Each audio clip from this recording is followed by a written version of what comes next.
أهلا وسهلا أعزائي المتابعين، عاملين ايه؟ يا رب تكونوا بخير.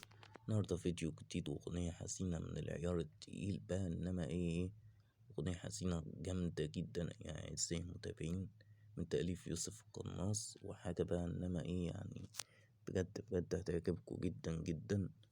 قبل أي حاجة انزل حط اللايك الجميل، ولو مشتركتش في القناة اشترك وفعل الجرس وانتظروا كل جديد. طبعا أعزائي المتابعين، الفترة دي يعني احنا داخلين على مترم.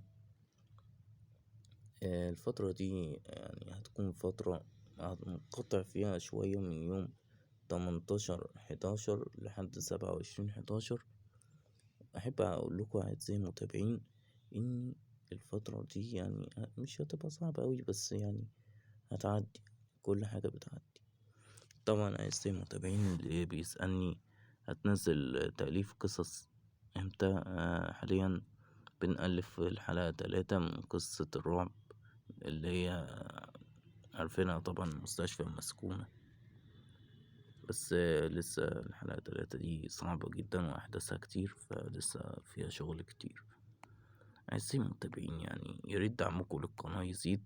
أنا شايف يعني الدعم قليل، حاولوا تزودوا دعمكم للقناة وتدعمونا على قد ما تقدروا عشان ننزل لكم كل جديد وجديد.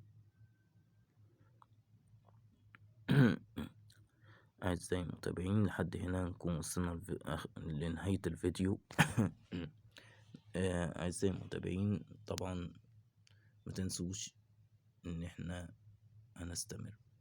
شكرا أعزائي المتابعين، مع السلامة.